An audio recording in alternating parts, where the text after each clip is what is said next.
I'd like to bring up Trista Edwards, who's a PhD student in poetry, and she's going to introduce Angie. So she'll come up. I know you saw books. I know you started buying books. If you didn't get your book yet, go buy a book, buy 2 books, buy 3 books, and come get them signed afterwards. Here's Trista.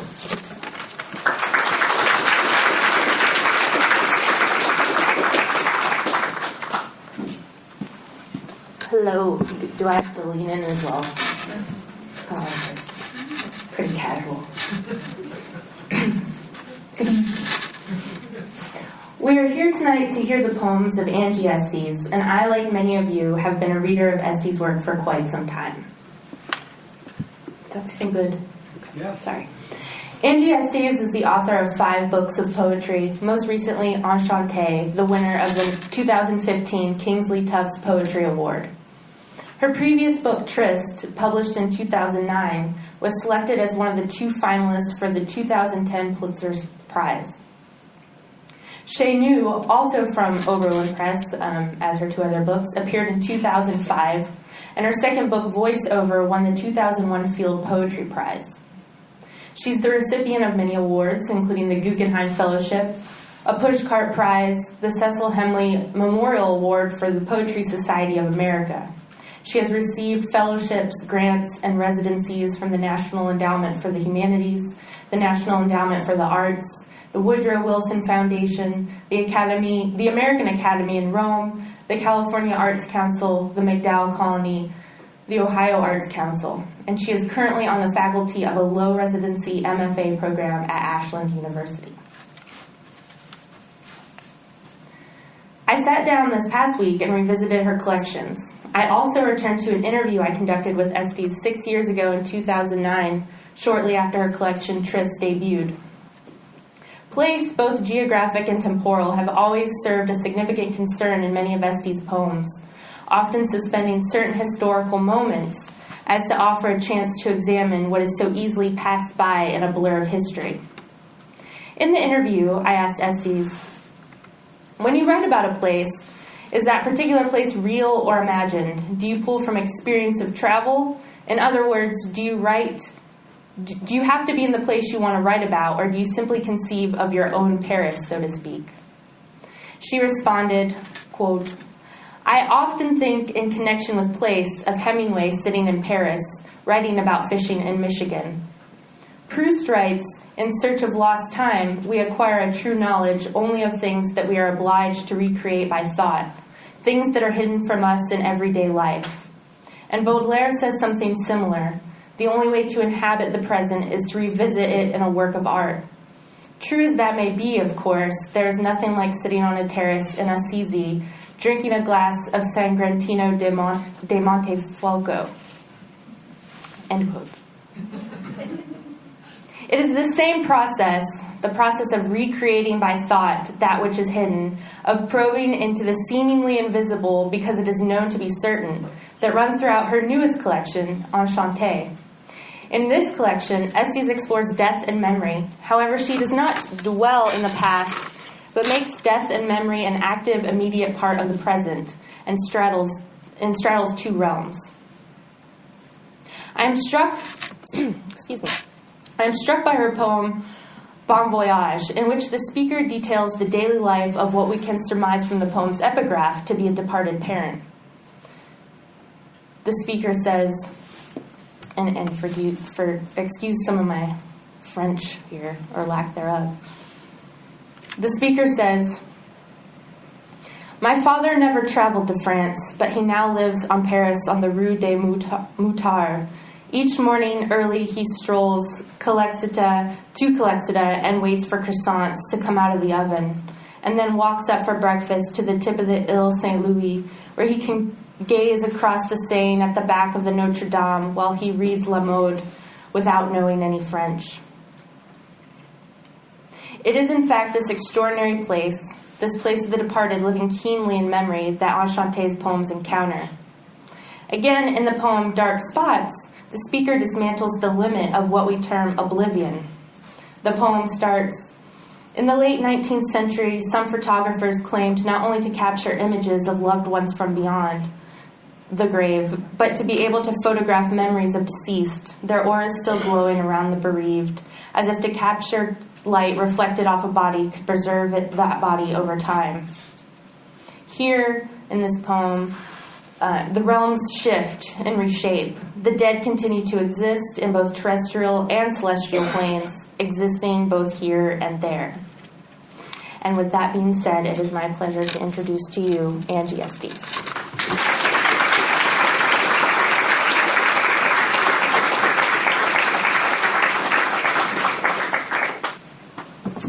Thank you, Trista, for that incredibly beautiful introduction. It was really wonderful. Can you hear me? I have this habit of moving away from the mic like that. So I will try not to do that. And I'm sorry for everyone who has had to get back pain from having to lay down because I'm kind of short.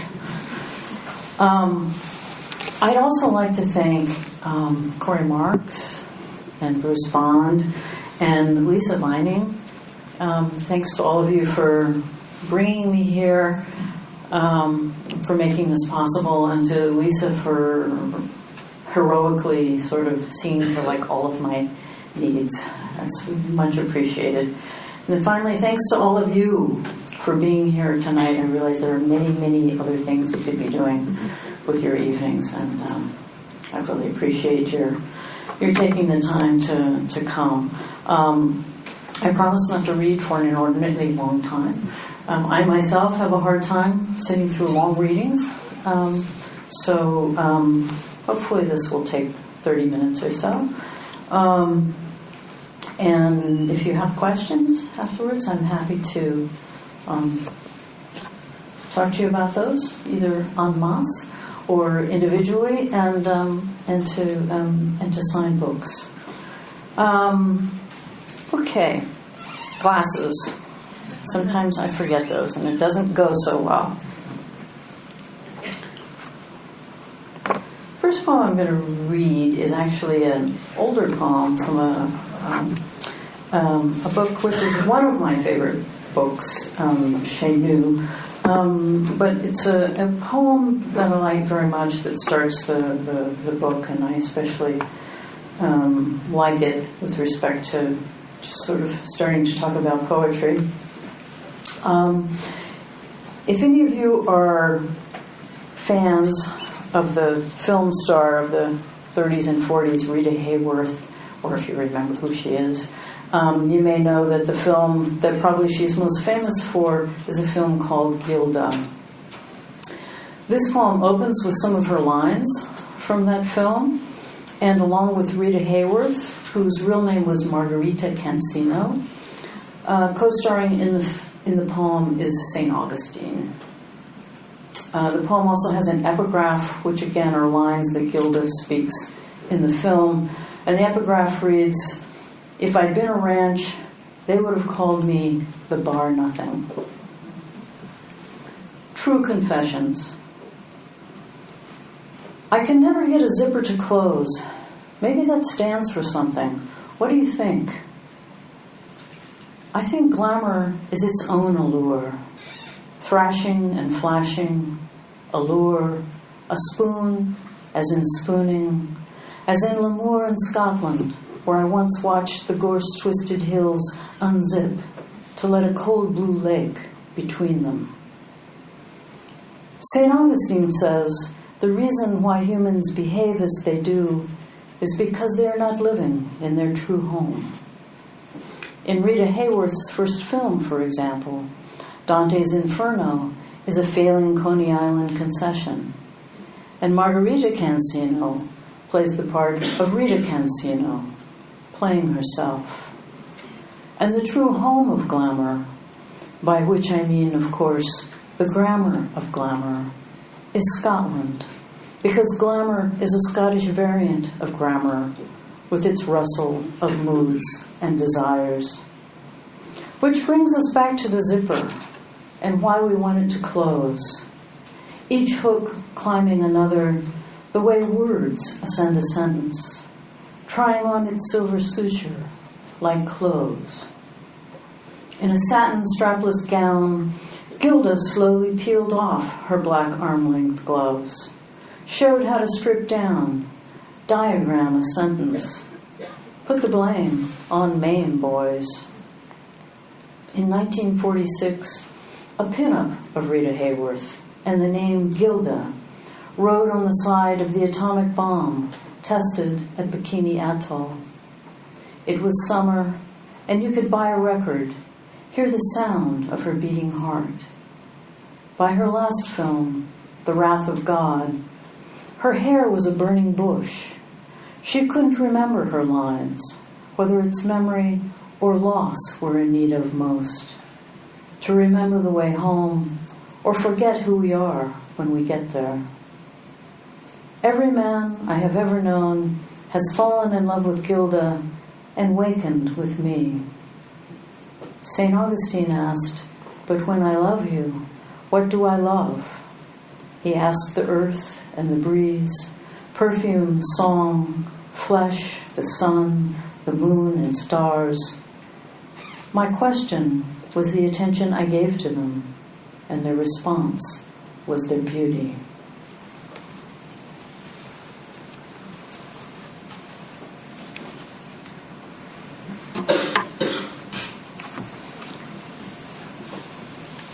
This next poem is actually the opening poem from Enchanté. And I think the only thing you need to know, you probably know the Parthenon, the Pantheon, in Rome is one of the most ancient temples in the world. And kind of the setting for this poem is kind of as if you're on top of the Janiculum Hill in Rome. There are these 7 hills in Rome, and you're on top of this one hill looking down over Rome. And when you do that, the Pantheon is very, very obvious. And it says, how many of you have been to Rome and seen the Pantheon? Okay. So, if you haven't been there, it actually has a hole in the center, and it's open, so that when it snows, people rush down to watch the snow coming through, and the snow and the rain, and the sunlight, of course, come through. Anyway, that building is important in the poem. Isola Tiberina is the site of an ancient temple of healing, but it's actually still a hospital, in the middle of the river in Rome too. And I should also say that the title is also part of the first line of the poem. Per your request, gilded bronze rosettes once pressed through the Pantheon's dome like stars, filling the coffers of the sky. And history posed especially for you, its spree become repose. From the Janiculum Hill across the Tiber, you watch the oriole settle around its nipple as if a flying saucer nestled among the rising stones and called it home. Wisteria still hopes over every wall, holding it in place, while the lantern of Santivo screws into the sky. When the snakes sacred to Asclepius arrived on Isola Tiberina, they'd made themselves at home on the floors of the temple dedicated to healing. Dogs were trained to lick, and snakes to flicker their tongues over any ailing part of the body. You always loved the way a crow's caw, caw, caw hangs in the sky like a claw, a crowbar that pries open the day, a posse of roses coming to possess you.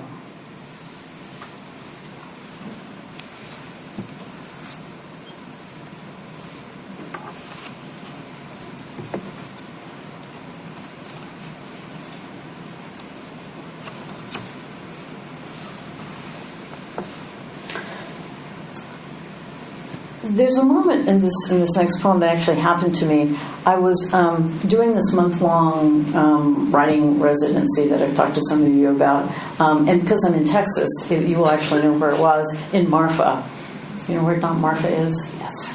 Latin residency. It was an amazing, amazing place. So I was in the middle of this month-long residency, as you know, sort of in the middle of nowhere. But I had to go down to the bank and have this power of attorney document signed.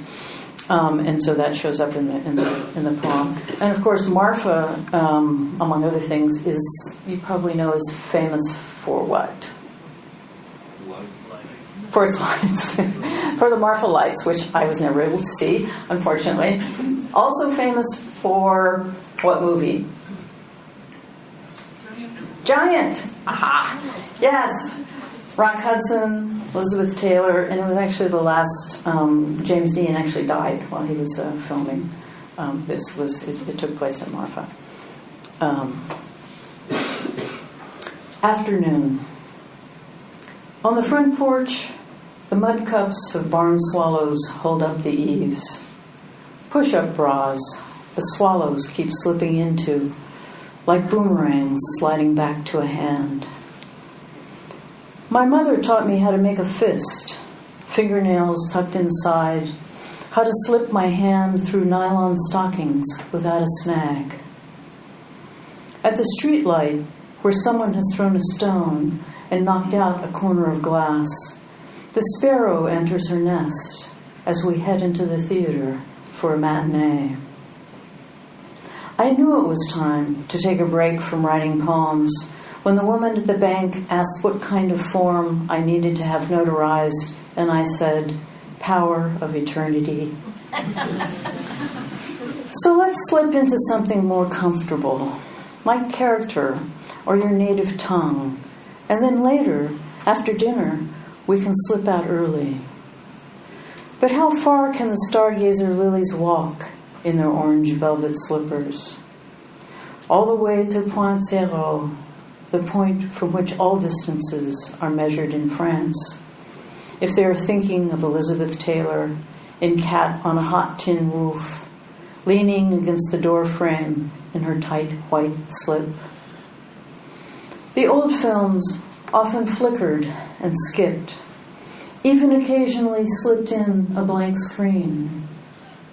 It's how the world would look through the eye of a lizard or a bird.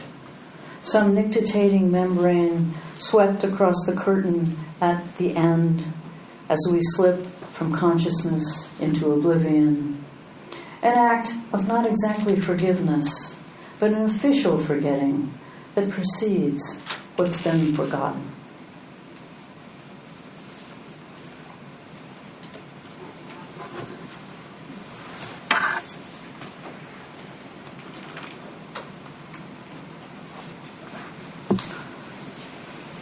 Again, I think I was saying to some of you earlier today, we were talking about where we're from. My mother's family, with their 9 children, lived up in the Blue Ridge Mountains of Virginia for like hundreds of years. Like no one could even remember where they were from until they were moved out when the Shenandoah Park was made. But when I was a child, I grew up on the East Coast, and we lived in Maryland, and so we were back and forth all the time.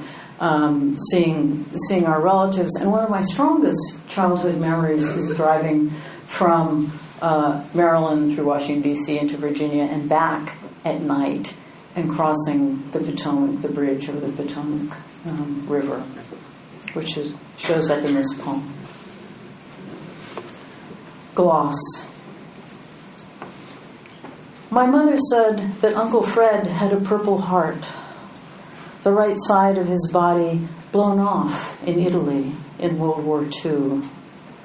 And I saw reddish-blue figs dropping from the hole in his chest, the violet litter of the jacaranda, heard the sentence buckle, unbuckle like a belt before opening the way a feed sack opens all at once when the string is pulled in just the right place. The water in the corn pot boils. Someone is slapped, and summer rain splatters as you go out to slop the hogs. We drove home over the Potomac while the lights spread their tails across the water, comets leaving comments on a blackboard sky. Like the powdered sugar medieval physicians blew into patients' eyes to cure their blindness. At dusk, Fish rise, their new moons etching the water like Venn diagrams for Robert's rules of order surfaced at last. And I would like to make a motion. Move to amend. Point of information, point of order. I move to amend the amendment and want to call the question, table the discussion, bed some roses, and roof the exclamation of the great blue heron sliding overhead, its feet following flight the way a period haunts a sentence. She said that on the mountain where they grew up, there were two kinds of cherries, red heart and black heart, both of them sweet.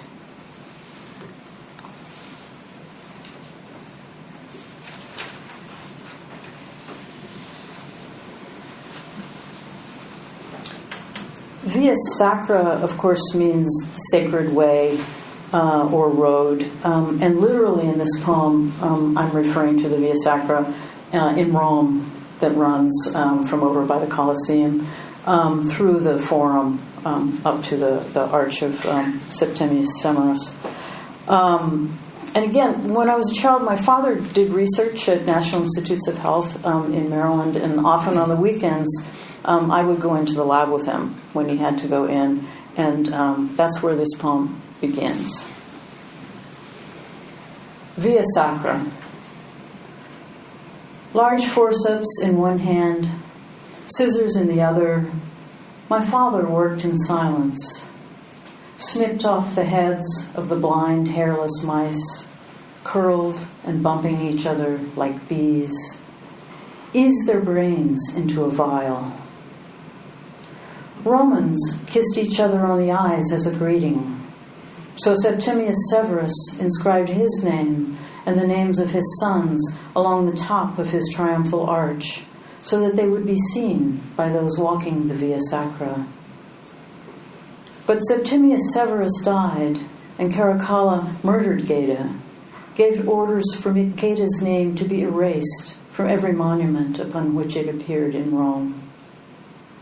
Scrapple, a mush of pork scraps and cornmeal, my father explained, is allowed to set and then is sliced and fried. But Scrabble is a game played with words whose letters have value.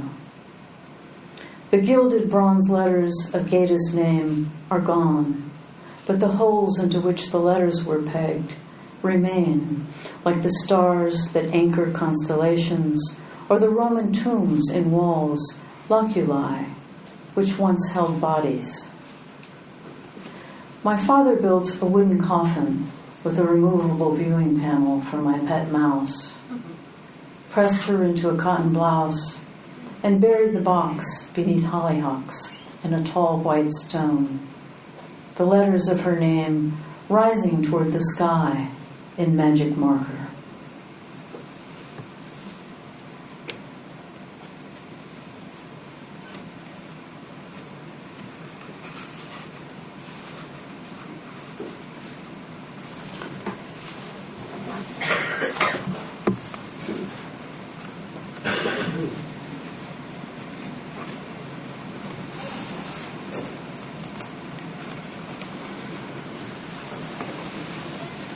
This poem has a epigraph from Marcel Proust. Have you all read Marcel Proust? Has anyone read Marcel Proust? You should all read Marcel Proust. He's amazing.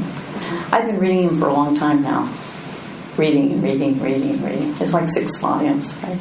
But he's amazing. If you're interested in what human beings are like and what they do, he's a really important writer, especially for a poet, I think.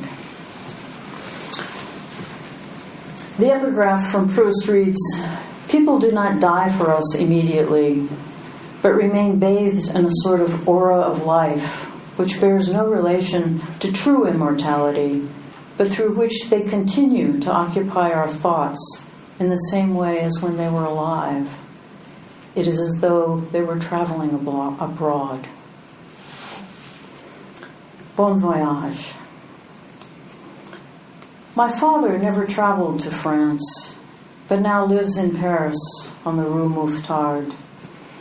Each morning, early, he strolls to Calixte and waits for croissant to come out of the oven, then walks up for breakfast to the tip of Ile Saint-Louis, where he can gaze across the Seine at the back of Notre Dame, while he reads Le Monde without knowing any French. For lunch, he orders a rare steak and a bottle of Vaqueras, followed by a wedge of Roquefort, while he listens in on conversations.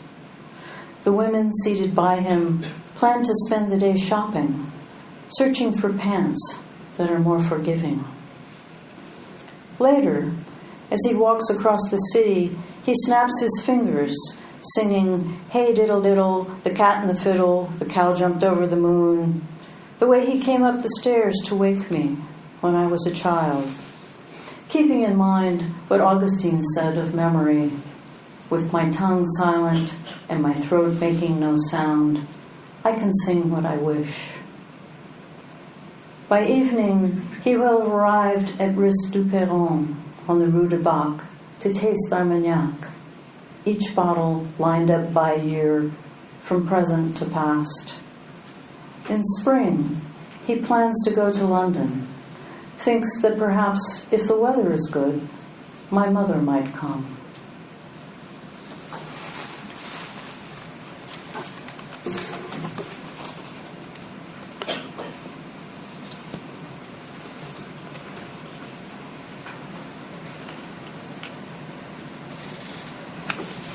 The title of this poem is a little bit strange, and that's because it's the title of a chapter in a Latin grammar textbook. Clauses after verbs of fearing. She said, "Sometimes it's good to forget to remember. You can think it, but it doesn't make any sense. Like the cortege of names of 77,297 Czech Jews murdered in World War II that continues to wind around the walls inside the Pinkas synagogue, while the hands of the old town hall's Hebrew clock keep turning back. When St. John of Nepomuk was thrown off the Charles Bridge for refusing to divulge secrets of the confessional, a cluster of stars appeared over the spot in the river where he drowned. But should my mother become synonymous with epilogues in Prague, there would be no more stars. Not for ships that triangulate their way to ports they've never glimpsed. And birds would have to find their way with words to some distant leafing branch. Before she slips from consciousness, like a slip of the tongue, becomes only the shell of Schiele or a camellia's flushed cameo, consult the Latin grammar on the use of clauses after verbs of fearing. How to conjugate something that is not wanted, as in, I fear lest she fail. Silhouette is the hardest word in the English language to spell because it is intentionally made incomplete, something of ephemeral value, and because it is not English. It's so early morning, the world still in X-ray, clipped to my window, like the photograph I took of stone pines at night on the grounds of the Villa Aurelia, teased and coiffed, a forest of brains, taken on the grounds that we can't say what darkness looks like any other way. Sweet as the hollow-stemmed honeysuckle, sheen of gloss when it can't remember its G.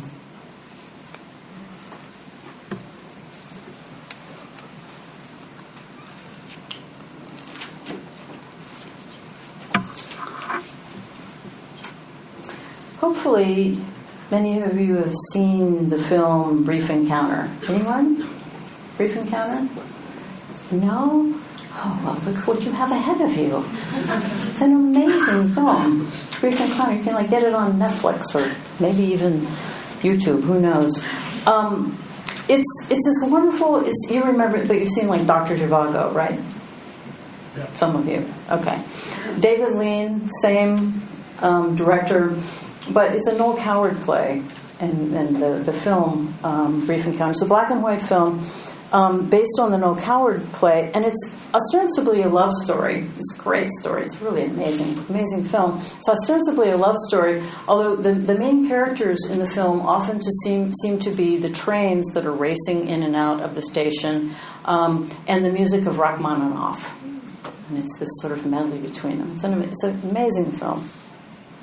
And this poem is kind of a meditation on that film.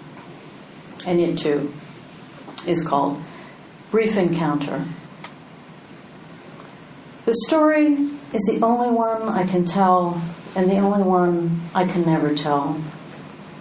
She says after she has left her lover for the last time, in voiceover to her husband. The only one I can tell, and the only one I can never tell. So help me with this, he says. You're a poetry addict. It's Keats. When I behold upon the night-starred face huge cloudy symbols of a high, 7 letters beginning with R. Reading, regalia, rosette, rotunda, royalty, rapture. I didn't think such violent things could happen to ordinary people, she says.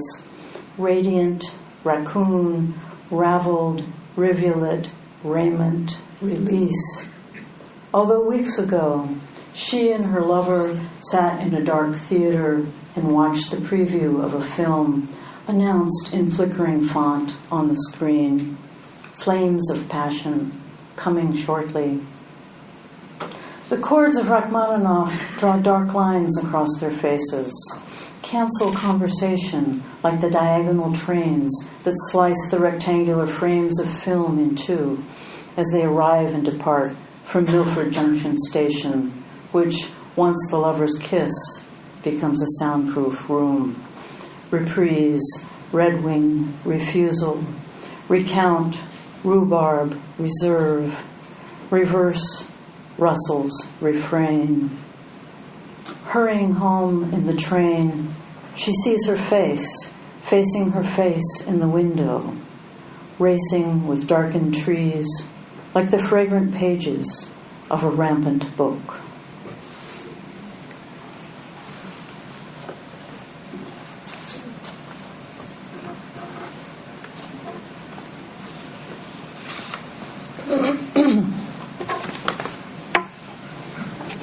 Maybe time for water.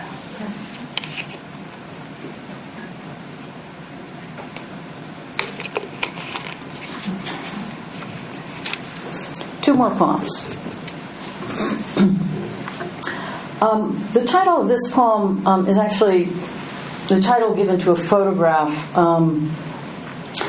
taken in December 1995 by the Hubble Space Telescope, and it had an exposure time of 11 days, and it showed what they called the deepest ever view of the universe. Deep field. He telleth the number of the stars. He calleth them all by their names. Tutti Frutti, Cimabue, bracelets of Cartier. Chalk fuligiato spilled onto a black sky, like jujubes during a matinee. Anna Eva Bergman painted Earth seen from the moon, and then painted the moon, Grand Rong Gong in Vinolique and Meadow Leaf, as if it were the mirror she used for viewing her own paintings. In the cosmos of Dante, everyone enters death backwards, their past still before them. Just as in some funeral processions, there walks a saddled horse without a rider, boots reversed in the stirrups. If speech, as George Eliot claims, is but broken light upon the depth of the unspoken, Then all music played on the terraces of the audiences of the moon. Streams from the violino, the most prized salami in Lombardy, made from the haunches and shoulders of goat, deer, or chamois, shaped like a musical instrument and carved as a violin would be played, the paw grasped with the left hand, the leg held firm beneath the chin, while in the right hand a knife slides like a rosined bow. Traditionally accompanied by a Valtellina Superiore, Inferno Reserva, it is eaten with a bit of bitto cheese, from the Celtic bitu, eternal, which can be kept for a very long time. The telescope showed us galaxies so far away that their light has been traveling toward us for most of the history of the universe, even though the galaxies keep moving away, just as Augustine explained.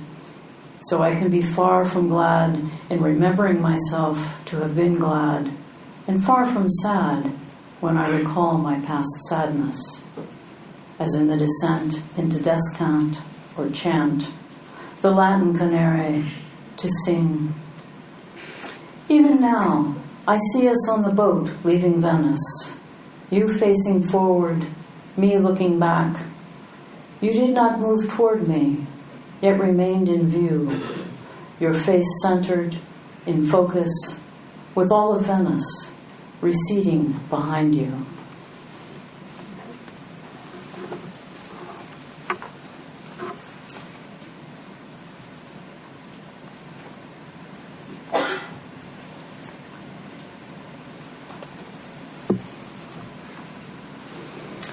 And the title of this poem, also part of the first line.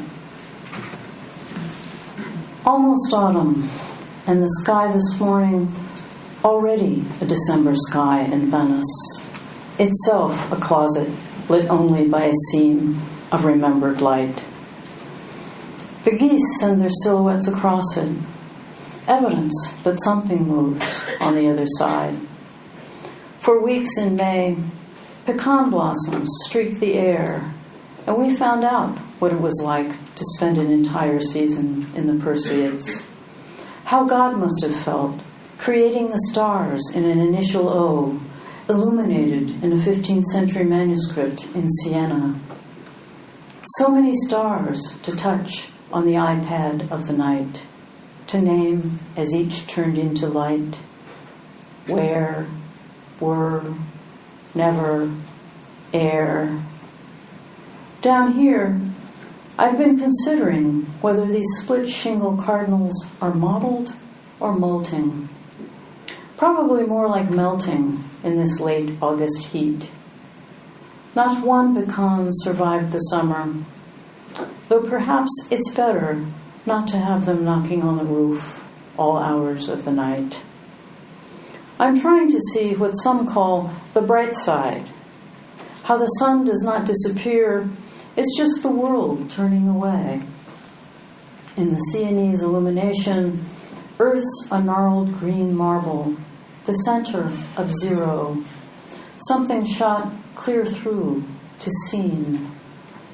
But who inflated the cosmos around it, tossed it out like a blue plastic float? I still think God may be holding up the hem of his gown as he reaches for Livia, livid, ever, seem, until a slip of his tongue lights up oblivion, believe. The mourning dove has mounted to the peak of the roof. Impossible to say which side she is rooting for. When the sky gets dark enough for all the stars to be seen, what we'll need is not some pleated ocean waving adieu, but a word, the last in French films, fin, what we will use to swim away. Thanks so much.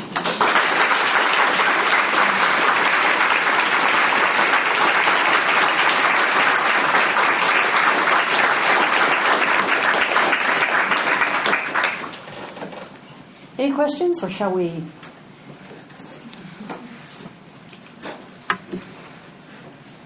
We shall. Okay. Thank you. Go buy books and get them signed.